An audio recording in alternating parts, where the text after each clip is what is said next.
Vamos abrir as nossas Bíblias no Evangelho do Senhor Jesus segundo Lucas, capítulo 6, a partir do versículo 37.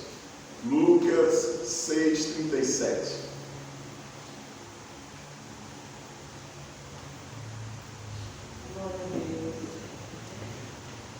Nós não devemos, nós somos a igreja do Senhor na terra. A igreja do Senhor não está aqui na terra para condenar. Ela está para convencer, através do Espírito de Deus, aqueles que ainda estão perdidos, né? Então, nós como igreja, nós nunca devemos ter um valor de juízo para condenar sobre a vida de ninguém. Aí no versículo, por quê? Porque todos nós éramos, ou podemos até fazer coisas semelhantes, né? As pessoas às quais nós estamos condenando, nós estamos repreendendo, ok? Então, a palavra de hoje é doutrina e nos ensina como devemos encarar o erro do outro. Amém? Quem não erra? Todos nós erramos. Diz assim no versículo 37, o nosso Senhor falando: não julgueis, não dirija juízo de valor, não condene, e não sereis julgados. É importante nós observarmos que a palavra de Deus e nossa experiência de vida nos dá senso crítico. Lá no paraíso, o que foi que Adão e Eva perderam? Por desobedecerem a Deus. Eles acharam que estava ganhando, né? Porque eles passaram a ser conhecedores do bem e do mal. Mas na realidade ali foi um alto preço que eles pagaram no momento inoportuno. Deus haveria de abrir o entendimento deles, mas mais adiante, quando eles estivessem preparados, ok? Mas eles abriram inadvertidamente antes da hora. Isso foi o que eles perderam.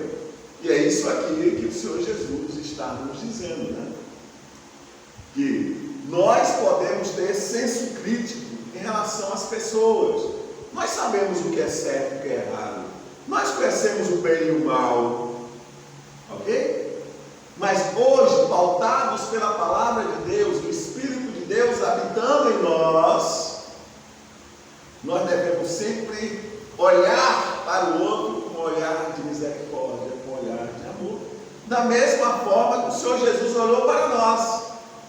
Eu estou me lembrando daquele episódio que aconteceu de levarem aquela mulher que foi pega em adultério à frente de Jesus, né?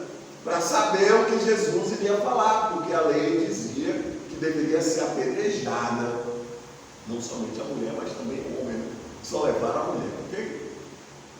E o que foi que o Senhor Jesus fez? Ele a condenou, ele a repreendeu de uma forma que pudesse humilhá-la?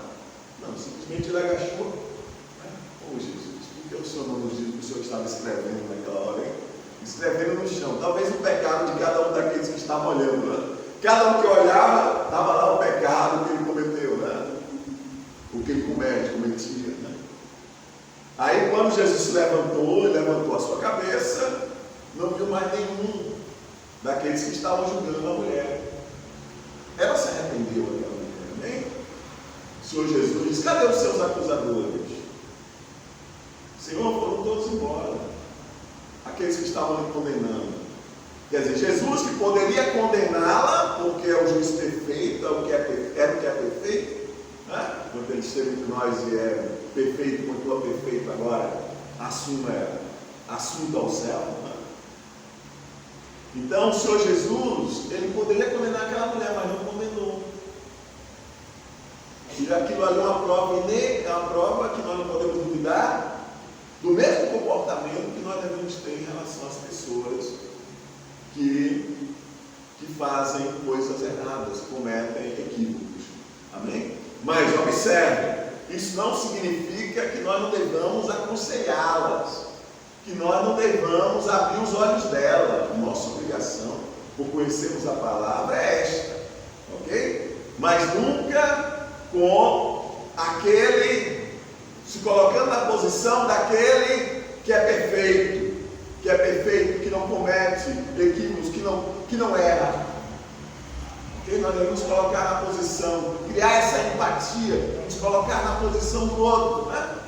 Agora, não deixemos de mencionar o que na vida daquela pessoa está errado, para que ela se converta por amor a ela. Porque nós desejamos que, assim como o amor do Senhor nos alcançou, a salvação, o perdão dos nossos pecados, a salvação da vida eterna, nós queremos também que aquela pessoa desfrute isso. Nós queremos compartilhar. Então, qualquer observação que nós fazemos em relação ao outro, é dessa forma, é com esse olhar, de que aquela pessoa, ela cai em si, se arrependa e venha desfrutar daquilo que nós já desfrutamos.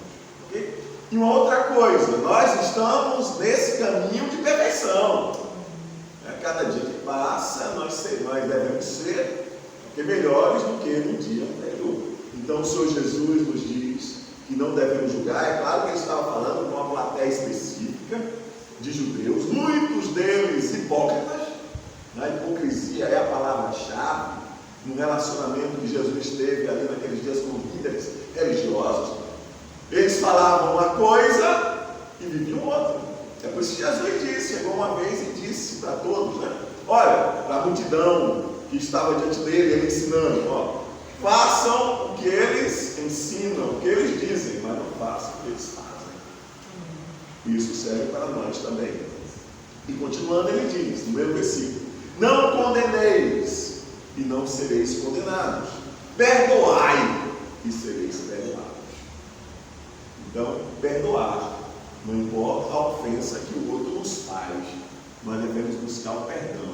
Como é que nós conseguimos isso? É uma habilidade, uma capacidade nossa? Não, é o Espírito de Deus que nos capacita a limpar os nossos corações quando nós nos colocamos nas mãos dele.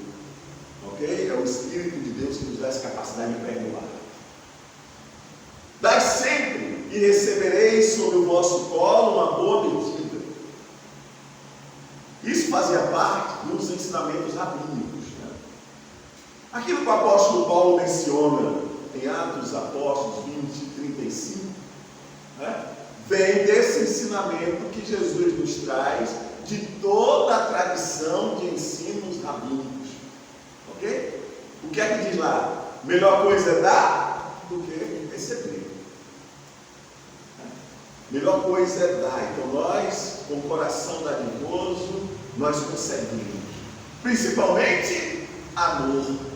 Não está falando simplesmente de bens materiais, mas está falando de amor com prontidão, né?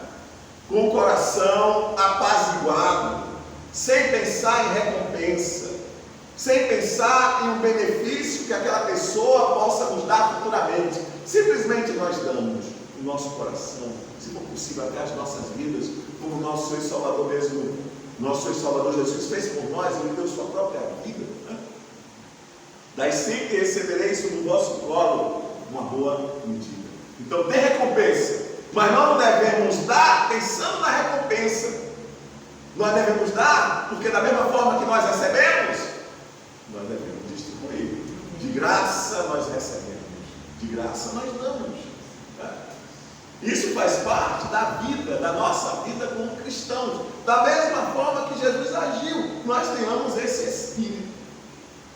espírito de dar, porque a melhor coisa é dar do que receber.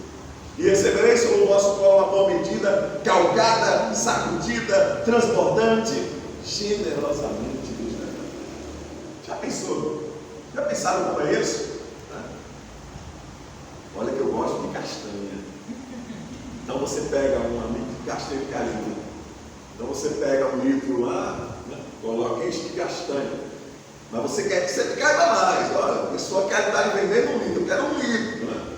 E vai sacudindo e vai, né, tentando socar para ver se cabe mais. Né? Até não poder mais. É isso que Jesus está dizendo aqui. O que nós recebemos de recompensa, quando nós abrimos o nosso coração para concedermos perdão, misericórdia, amor, bondade, do mesmo jeito que nós recebemos. Isso Deus nos concede através da sua graça, mais ainda, ok? Mais ainda, não é que nós devamos fazer isso para termos retorno, não é isso, ok? Mas é porque nós temos isso em nosso coração, esse entendimento através do Espírito de Deus, que nós devemos compartilhar do amor de Deus, sem pensarmos em receber nada em troca, ok? Liberalidade, né? De forma generosa, ok? Isso é generosidade. Portanto, a medida que usares para medir o teu próximo, essa mesma será usada para vos medir. Aí onde está o problema, não é? Então, se nós não formos dadivosos nem misericordiosos, nós não receberemos misericórdia no dia que o Senhor nos julgar. Porque todos, nós que estamos em Cristo, nós também seremos julgados pelo Senhor, amém? Todos. Com uma diferença. Nós seremos absolvidos das acusações por mérito de Cristo, porque nós cremos na obra que Ele fez, na pessoa e na obra que Ele realizou. Nós cremos na justiça, ok? Aí o Senhor Jesus, aproveitando o momento, Ele propôs a seguinte parábola.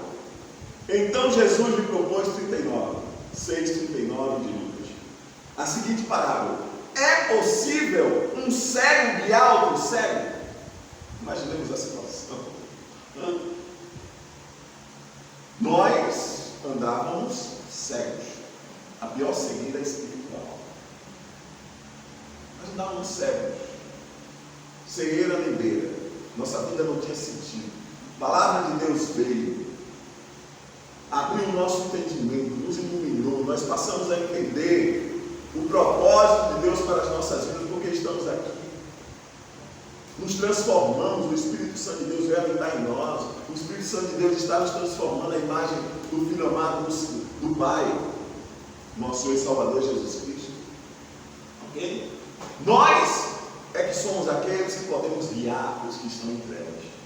É por isso que nossa vida, ela tem que ser irrepreensível. Não significa que nós já somos perfeitos, mas significa que nós estamos caminhando para a perfeição. A cada dia nós estamos melhorando, a cada dia nós estamos tirando das nossas vidas as casas de aranha, né? Tirando das nossas vidas aquilo que ainda em nós precisa ser tratado. Muitas vezes esse tratamento em relação a uma pessoa demora mais, em relação a outra demora menos, né? Cada caso é um caso, e Deus lida com cada um de nós separadamente em relação às nossas peculiaridades, ok? Então Jesus propôs a seguinte, novamente leio. É possível um cego e outro cego? Não acontecerá que ambos venham a cair em algum lugar? Ele estava falando daqueles que eram hipócritas, né? Daqueles que diziam uma coisa e faziam outra. E isso não é possível no nosso entendimento como cristão. Nós devemos ser sinceros. Nós devemos ser autênticos. São características da nossa personalidade em Cristo, ok? Eu estou me lembrando de um fato do rei Josafá. Vamos lá para o segundo livro de Crônicas. No segundo livro de Crônicas, deixa eu dizer o capítulo para os irmãos. É quando fala do rei Josafá. Bem, está no capítulo 18. Certo? No capítulo 18. Então, segundo livro de Crônicas, capítulo 18. Josafá foi visitar Acabe. Josafá era meio piedoso, né? Acabe era um ímpio, ok? Aí Acabe propôs a Josafá eles tomarem de volta Ramote de Gileade dos sírios. Ok? Os sírios eles Acabe queria tomar de volta. Ok? Aí Acabe fez aquela festa quando Josafá foi visitá-lo, aquela coisa toda. Aí no versículo 3 do capítulo 18 diz assim: agradou a Josafá, rei de Judá. Lembremos que o reino de Israel estava dividido, ok? Reino do norte, reino do sul. Acabe era rei do norte e Josafá, rei do sul. Josafá, descendente de Davi, ok? Acabe, ele descendia de Ori, que era o comandante que assumiu o trono de Israel, ok? Então ele perguntou a Josafá: irás porventura comigo lutar contra Ramote de Gileade? Ao que Josafá prontamente retrucou-lhe: sou como tu? Olha, a gente tem que tomar o máximo de cuidado, porque nós fazemos alianças. Vamos ver a recomendação do Senhor Jesus, que diz o seguinte: ouçamos muito, ouçamos bem, mas firmemos a aliança da forma correta, ok?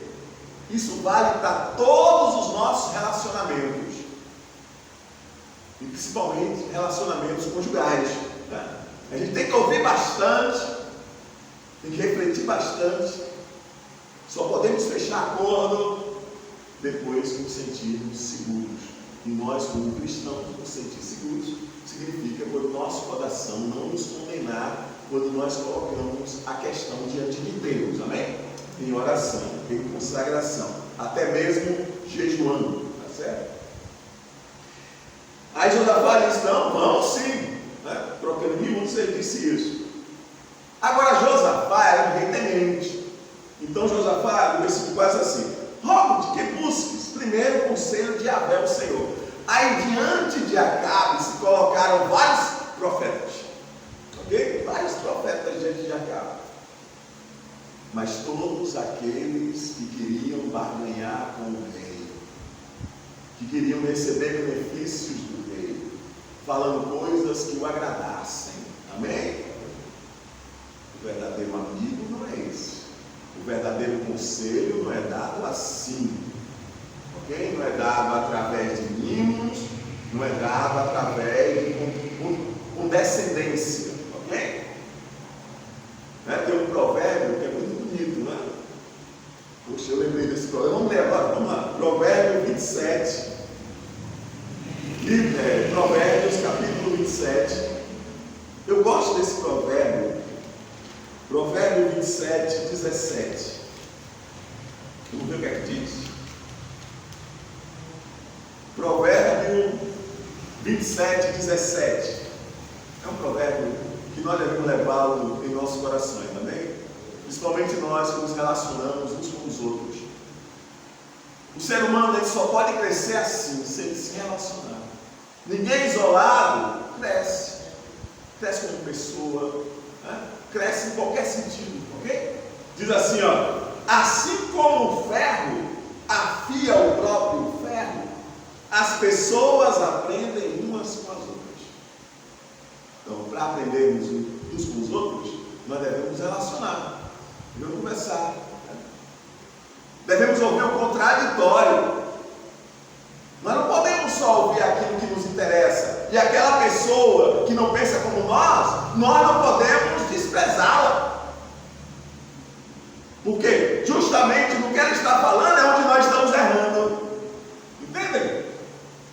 Não podemos. É bonito esse provérbio, não é interessante? Né? Vamos ler de novo? Assim como o ferro afia o próprio ferro, as pessoas aprendem umas com as outras. Bem, voltemos lá para o segundo livro de Crônicas, capítulo 18. Aí se apresentaram os profetas lá e começaram a profetizar, né? Vários profetas. O que é que os profetas diziam? Né? O rei perguntou: devemos partir e atacar Ramote de Gileade, ou é melhor deixarmos de fazê-lo? Aí os profetas responderam, versículo 5: vai, Deus a entregará nas mãos do rei. Aí Josafá, com discernimento, disse ao rei, disse: Acabe, não há aqui mais algum profeta do Senhor que podemos consultar? Aí foram procurar Micaías, filho de Iná.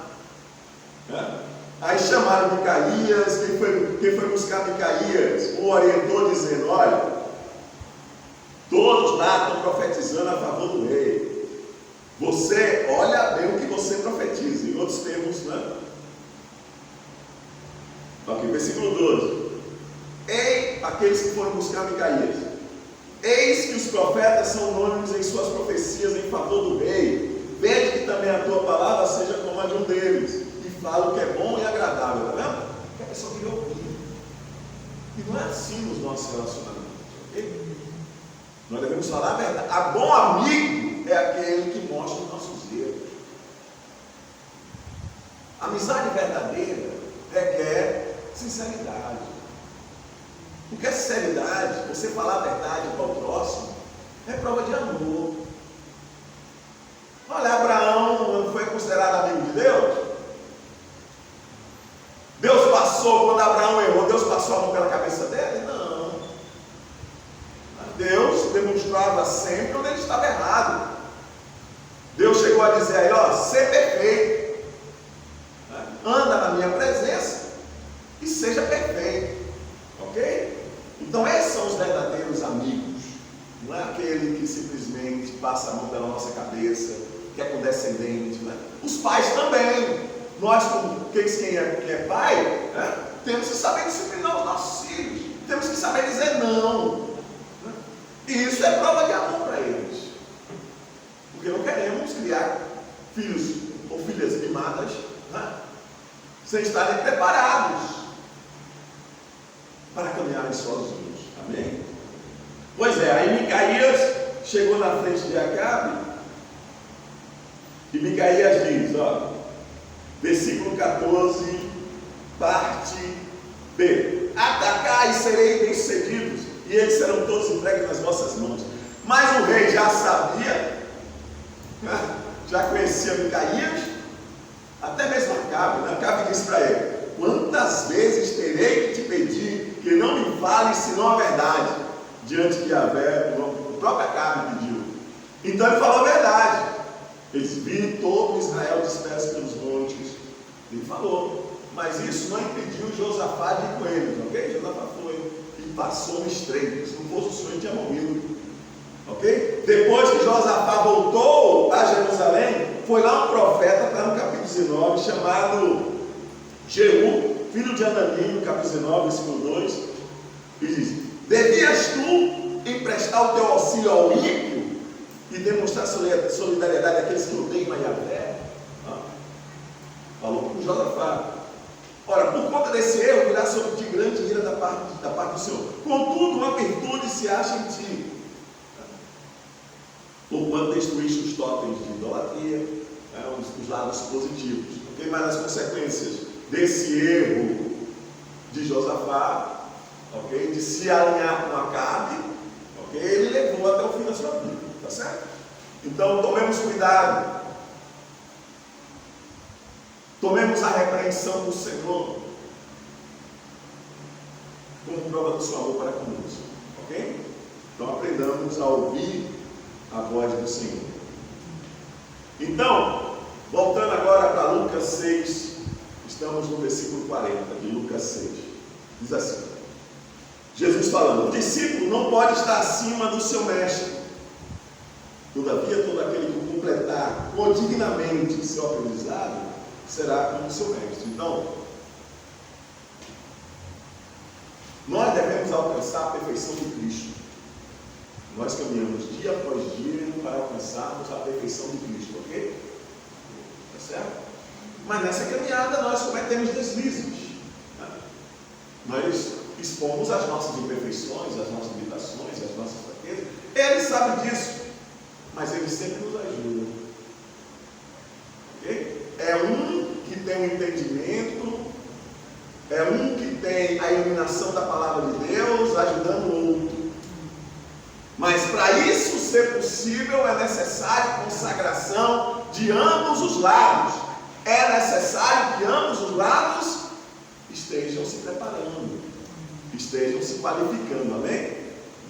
E continuando, Jesus diz, aí ele fala: por que reparas no cisco que está no olho do teu irmão e não percebes o tronco que está no teu próprio olho? Então ele nos convida obriga a sempre fazermos uma autoanálise, um autoexame, olhar para nós. Por quê? Porque a malignidade em nossas vidas, essa ação maligna que todo ser humano tem por conta do pecado em suas vidas, né? Ela sempre nos leva a ver o erro do outro como pior que o nosso. Muitas vezes nós estamos apontando o erro de uma pessoa, quando o erro que nós cometemos é muito pior do que o erro que aquela pessoa comete. Ok? Então, vamos sempre, quando formos lançar algum valor de juízo, quando formos fazer isso, olhemos primeiro para as nossas próprias vidas. Okay? Para ver se nós estamos preparados para ensinar a outros. Porque nós só podemos ensinar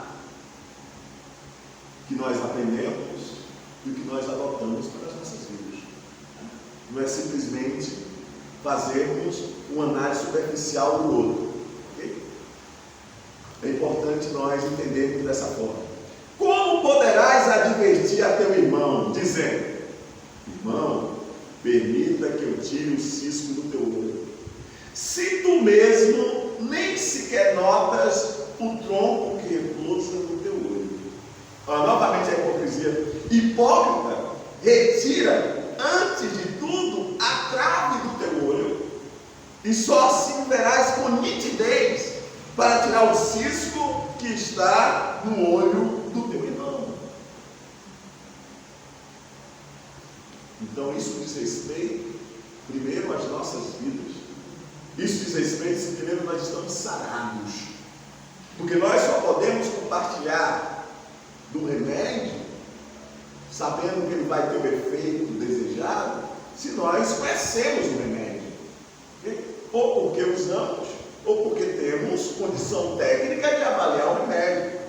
Fizemos experimentos, aquela coisa toda. Ok? Então Jesus aqui nos convida a uma autoanálise.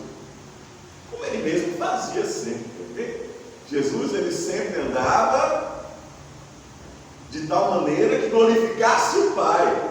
E para glorificar o Pai, ele teria que ter uma vida irrepreensível. Tá certo? Uma vida santa. Uma vida desprovida de qualquer indício de prevaricação. De que ele estivesse fazendo algo que ele teria a responsabilidade de fazer e estivesse fazendo. Tá certo? Isso aqui é prevaricar. Ok? Aí continuando, ele conta novamente uma parábola. Ele diz: não existe árvore boa produzindo mau fruto, nem inversamente uma árvore má produzindo bom fruto, pois cada árvore é conhecida pelos seus próprios frutos. O que significa isso?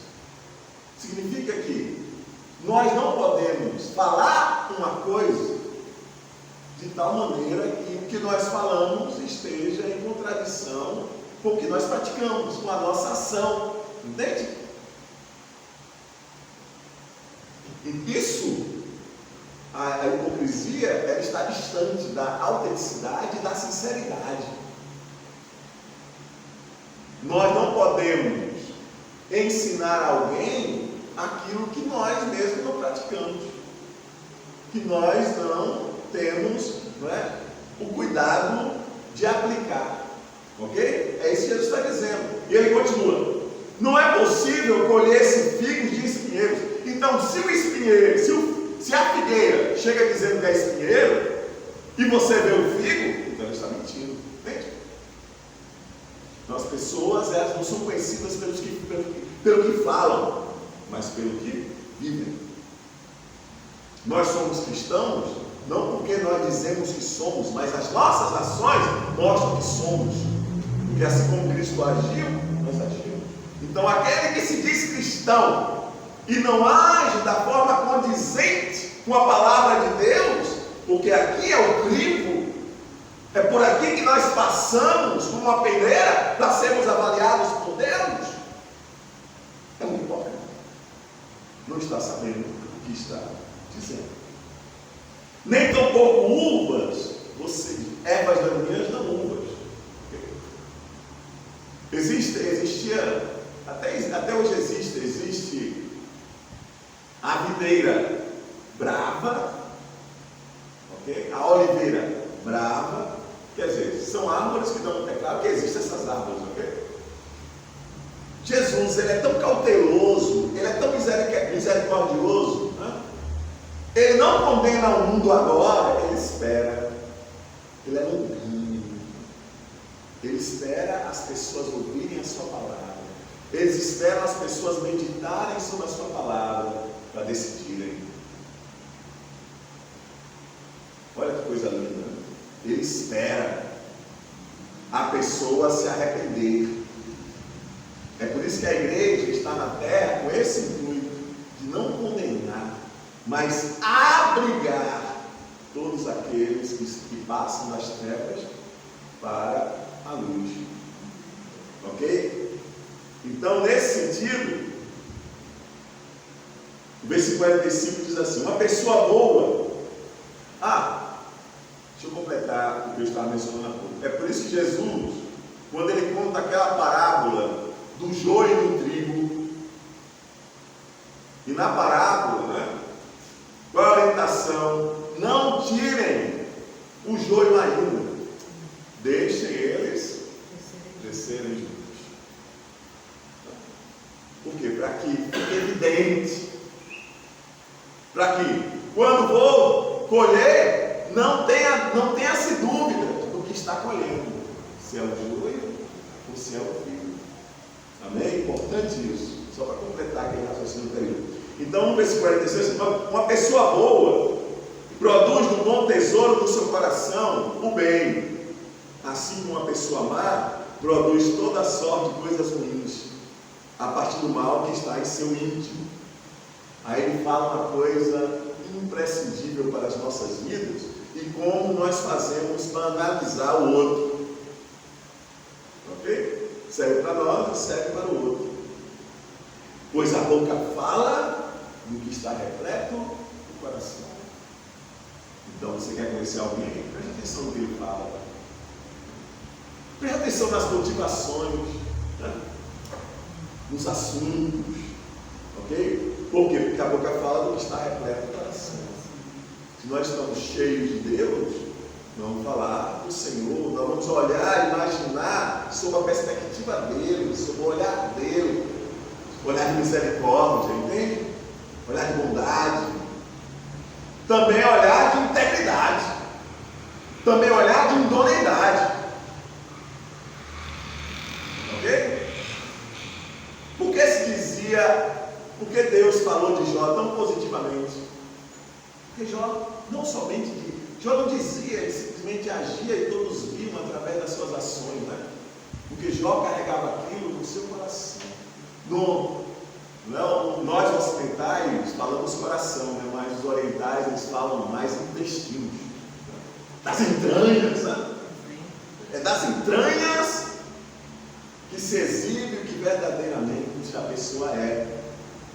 Então a boca fala do que está repleto do coração.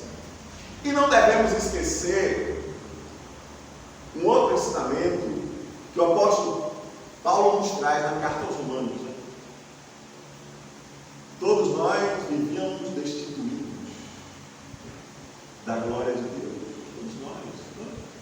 Gente, nós ainda somos pecadores, com uma diferença. O pecado que nós cometemos é por acidente. Nós não pecamos deliberadamente. Nós não pecamos porque o nosso coração deseja, nós fazemos. Amém? Nós pecamos porque nós estamos nesse tabernáculo contaminado pelo pecado. A inclinação da carne é para o mal. Mas quem nos sustenta, quem nos segura? Essa capacidade que nos dá o Espírito Santo de Deus. Se dizia para fazer o que é errado, o Espírito Santo abre o nosso entendimento. Ele nos envia um ensinamento, uma palavra, para nos lembrar de como nós devemos proceder. Esse é o escape de Deus. Na primeira carta aos Coríntios, o apóstolo Paulo diz isso, né? Que não existe tentação que não dê origem no ser humano. A tentação vem de nós mesmos. Mas ele diz que Deus é fiel. Com a provação, com a tentação, ele nos dá um escape, para que nós não pequemos. Ser tentado, gente, não é pecar, não. Pecar é ceder à tentação, ok? Todos nós somos tentados. Jesus foi tentado. Não pelas suas próprias, não pela malignidade do seu coração, mas pelas circunstâncias. Ele estava com fome, ele estava com sede. Foi aí que Satanás o tentou. Satanás não o tentou com mulheres, não o tentou, tentou durante, quando ele estava fraco, né? Ele chegou para Satanás chegou para ele, né? E colocou algumas condições. Se ele servisse, fizesse o que ele estava induzindo ele a fazer, ele daria tudo aquilo a ele, né? Toda a glória do mundo, todas as riquezas, aquela coisa toda, ok? Mas Jesus não cedeu. Por que Satanás tentou a Jesus naquele momento? Porque Jesus era um ser humano como nós, de carne e sangue, mas ele tinha o Espírito de Deus, assim como nós temos hoje. Nós temos o Espírito de Deus. O Espírito de Deus nos traz de forma precisa a revelação da palavra de Deus. Nenhum de nós aqui é pego de surpresa, não. Deus não vai tomar nenhum de nós por inocente. Aqueles que ouviram a palavra de Deus, Deus não vai tomá-los como inocentes. Deus vai julgá-los segundo as suas atitudes, segundo as suas obras, porque Ele já deixou claro que aquelas pessoas, que todos aqueles que ouviram, eram pecadores e precisavam se arrepender dos seus pecados, precisavam mudar de vida. Okay? E essa mudança de vida, essa capacidade só é nos dada através do novo nascimento. Não existe uma pessoa na face da terra que por si mesma consiga se livrar da tentação. Não existe. Essa capacidade nós adquirimos no novo nascimento, quando recebemos o Espírito Santo de Deus para habitar em nós. Essa capacidade Deus nos dá, essa iluminação, esse entendimento, essa sabedoria de lidarmos com Deus e com o nosso próximo, ok? Louvado e agradecido seja o nome do Senhor. Então, no versículo 45, no final, a boca fala do que está repleto, o coração. Então, ouçamos muito bem antes de fazermos acordo, né? Porque quando nós ouvimos bem, muito e bem, nós sabemos as intenções, né? Daquela pessoa, ok? Tiago, vamos lá para Tiago. Tiago, ele nos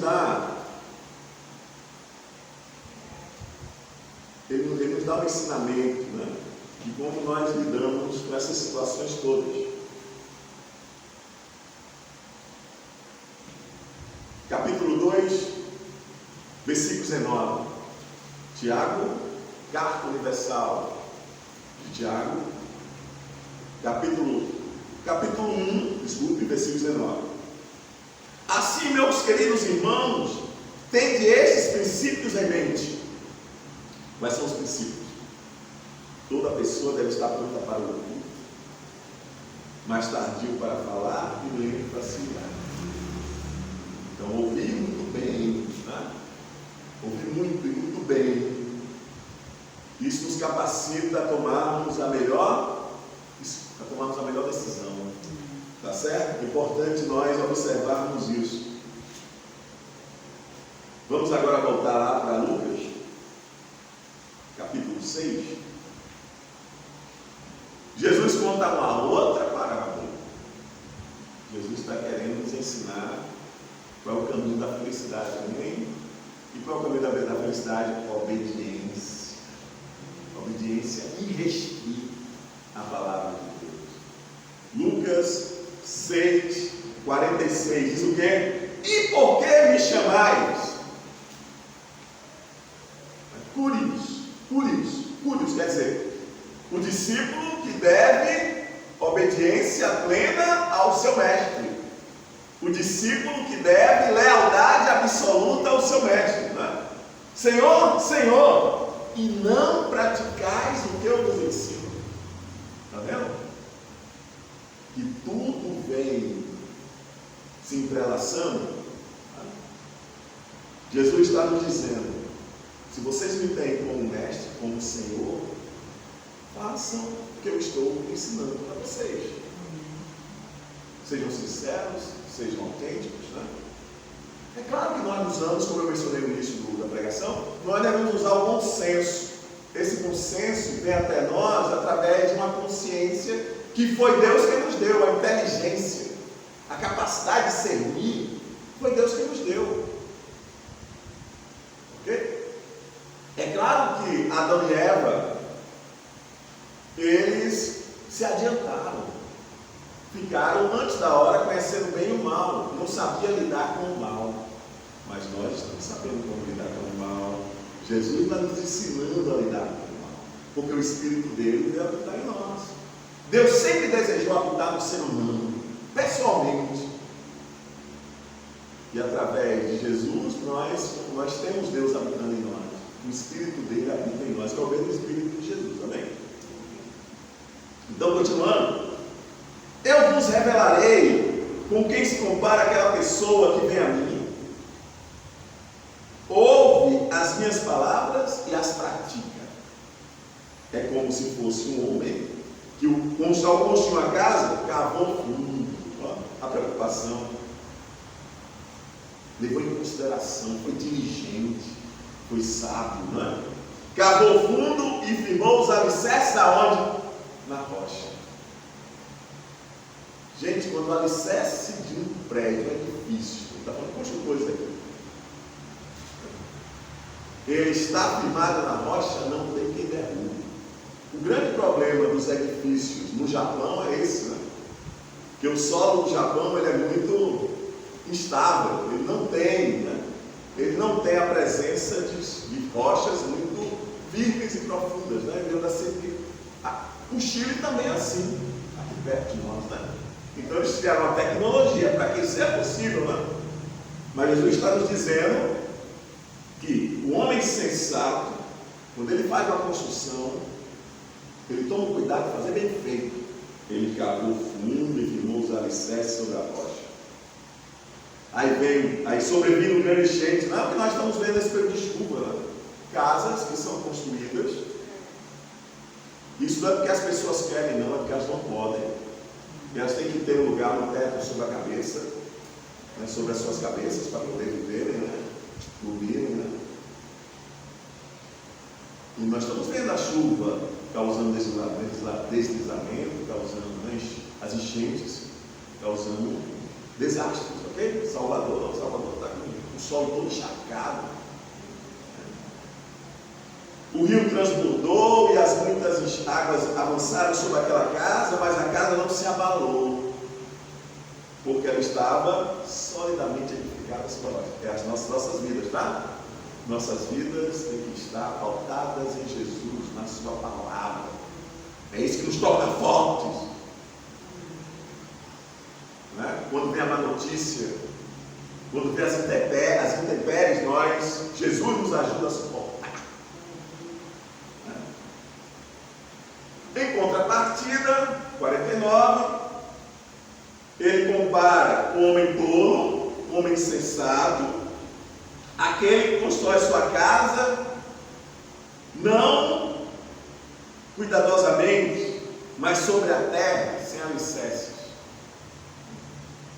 Eu acho muito esquisito, eu vejo casas sendo construídas, não tem muito ferro. Claro, até dependendo do tamanho da área da casa, né? Mas eu acho estranho não ter ferro, né? Somente nós que batemos o concreto, aquela coisa toda, precisa do ferro. Mas tem muitas casas que não tem. Glória a Deus que aqui em Feira nós não temos muitos problemas com climáticos, né? Muita instabilidade climática, né? Glória a Deus, mas se tivesse, talvez isso trouxesse um grande prejuízo. Né? Principalmente casas que tem mais de um, né? Está construída uma em cima da outra, tem um prédiozinho, né? Tem mais de um andar. Né? Mas, agora, nós devemos levar em consideração um fato. Tem pessoas que não têm a Cristo, não receberam Jesus ainda como seu Salvador das suas vidas, mas são muito prudentes, são muito sensatas, né? Buscam fazer as coisas da forma correta, né? Tem pessoas assim. Mas o que Cristo está sinalizando para nós aqui Não é esse tipo de prudência que nós devemos ter na vida natural. Ele está nos apontando para a vida espiritual. Porque quando nós chegarmos diante de Deus para sermos julgados, os fundamentos da nossa vida têm que estar baseados na vida de Cristo. Ele é a rocha. Ele é que nos sustenta. Ele é que nos capacita. É Ele que nos torna inculpáveis, irrepreensíveis diante de uma geração má e perversa. Amém? Então, entretanto, vou ler o versículo todo aí terminando. Entretanto, aquele que ouve as minhas palavras e não as pratica é como um homem que construiu sua casa sobre a terra sem alicerces. No momento em que as muitas águas chocaram-se contra ela, a casa caiu e a sua destruição foi total. Quer dizer, um aspecto da vida natural que Cristo, de forma sábia, como um grande pedagogo, um grande instrutor, o mestre dos mestres, né? Ele vem e nos ensina, ok? A vislumbrarmos esses ensinamentos, né? Através desses exemplos práticos na nossa vida espiritual. Amém? Pai Santo, Pai querido, te agradecendo, Deus. Obrigado pela tua bendita palavra, Pai Santo. Ó Deus, nos faz irrepreensíveis, inculpáveis, diante de uma geração má e perversa. Que através das nossas vidas, Pai Santo, o teu nome seja glorificado. Que as pessoas passem a refletir, não somente no que nós dizemos, mas na vida que nós temos, do exemplo de vida que nós damos, Pai Santo. Por isso, Senhor, nos ajuda nesta caminhada, Pai Santo. Que nós não sirvamos de pedra de tropeço para ninguém. Que nós não escandalizemos ninguém. Mas que nós busquemos de forma sábia, não com a sabedoria humana, mas com a sabedoria que vem do alto, a lidar com as demais pessoas.